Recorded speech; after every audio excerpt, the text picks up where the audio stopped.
Hey, thanks for joining me in this devlog. I'm making a third-person shooter game where you can transform and climb stuff. Over the last couple months, I've been piecing together the core loop of the game by working on level tools, player inventory and the host system. Firstly, I wanted to put together some interesting challenges for the player that utilize climbing. I found that drawing ideas on paper helps me to be creative, so I started by drawing a bunch of challenges and levels. Other than just shooting and climbing, I also tried to incorporate various host skills and stats into my sketches. For example, here you have to take a host with the driving skill so you can drive a car. Then using the car you can get past the laser. First I made the laser. The laser consists of a glowy line renderer and some particles at the end. I'm using a raycast between the endpoints to check if it hits anything, and then it does a cool shock effect. I've also added a small box that allows you to temporarily disable a laser by shooting it. This way there can be timing based puzzles as well. Additionally, I added an editor tool that allows me to generate lasers around any part of the level. With the laser done, I started to model the car.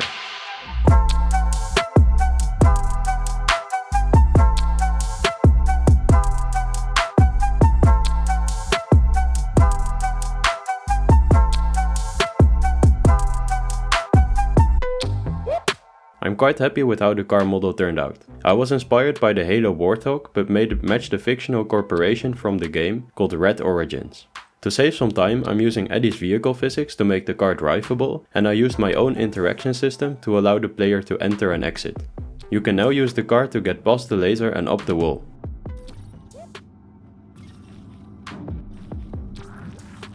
However, there is still one key part missing. Currently, you can always drive the car, even if you don't have the right host. To fix this, we need a proper host system. The target is to make a system that allows players to move towards an enemy and then take them over to use their stats and skills. You're basically a cuter version of Venom that only uses hosts when it really needs to. The host system consists of three main elements: stats, skills and visuals. Stats are things like weight and health. For example, a heavy host is slower than a light host, and a big host with a lot of health points can be a good shield in combat. Skills are the human abilities you get when taking a host, like lockpicking, driving and repairing. Finally, the visuals are the physical objects that make up a host, like their body parts and clothes that are transferred to the player. I set up a basic enemy with a host controller that holds all of its information. I figured in order for players to decide whether to take a host, it's nice to see their skills beforehand. So I made a takeover indicator with icons for each skill. Also, looking at my simple drawings, I really like the corners around the host. To achieve this effect in the game, I take a bounding box of the host and convert it to screen space. I then use the corners of the screen space bounding box to position the indicator images around the target host. With the indicator in place, it's time to implement the actual host takeover logic. When you're in range and press the interact button, it first checks if there is an existing host and drops it. After dropping the existing host, it moves the player towards the host using do tween. Once it's reached the target, it plays all sorts of effects like camera shake, post-processing overlay, sound effects and particles. To actually switch to the new host, I'm retargeting and reparenting all of the host visuals to the player rig. It also applies the new skills and stats and scales the player to the host size. Finally, I changed the creature leg thickness based on the host, however I'm not sure yet if the leg should be thinner when the host is bigger, or if the leg should scale linearly with the host. With the lasers, car and the host system done, the original concept is quickly coming together. At this point I should be asking for a wishlist, but I still haven't published the Steam page yet because I can't decide on a name for the game. I actually posted about this years ago already, but I'm still unsure. Formbound feels a bit basic and most of my other name ideas would be impossible to remember or type in a search bar. I could just call it Weird Shooter Game. Please let me know what you think. Anyway, one thing that immediately stands out is that the enemies don't do much right now. They just stand there helplessly waiting to be engulfed by the player. To improve them, we need to make some enemy AI. I decided to implement a state machine similar to the bosses in my previous game. I have defined a long list of states that enemies will be able to switch between. For example, the idle state has a timer and changes to patrol automatically. The patrol state then uses a vision component to check if it sees the player and should attack. The vision component acts as the eyes and the ears of each enemy. Currently it combines a distance check, a field of view check and a line of sight raycast to determine whether the player can be seen or not. Eventually, I also want to have basic shared communication so enemies can work together when they're fighting the player.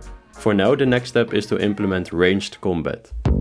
Last year, I replaced all keyframe shooting animations with procedural animations using the animation rigging package. However, this setup was quite complicated, so I finally purchased Final IK from the asset store. I now have a universal aiming controller that works for both the player and the enemies. I did have to go into Blender and fit the main character to the default Mixamo rig to make everything work, so now he does look like he skipped the gym a few too many times. After playing with the new aiming system a bit too long, I took the existing shooting logic from the player and added the combat state to the enemy that fires a gun as long as the player can be seen. Currently, one thing that stands out is the sounds don't really match the guns. When I started working on this project, I had a slight addiction to Fortnite, so all of the guns are exact copies of that game. I figured it's finally time to upgrade them and give the guns their own unique identity. The new guns are a bit more sleek and sci-fi looking and fit much better in my opinion. One final thing I did over the last couple months was to turn the weapon system into a more general item system.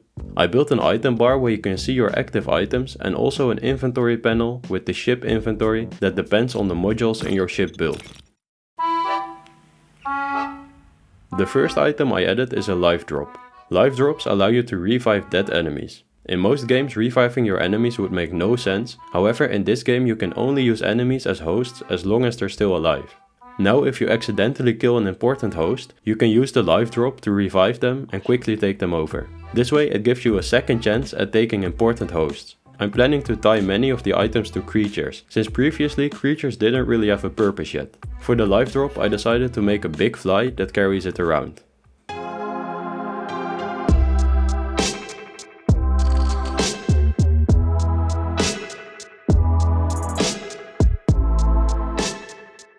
I'm quite happy with the final result of the life fly and the life drop item. I've already designed many more items like stealth goggles, glue bombs and armor melting creature drops, so I'll be implementing those soon as well. Until then, I hope this was interesting. Thanks for watching.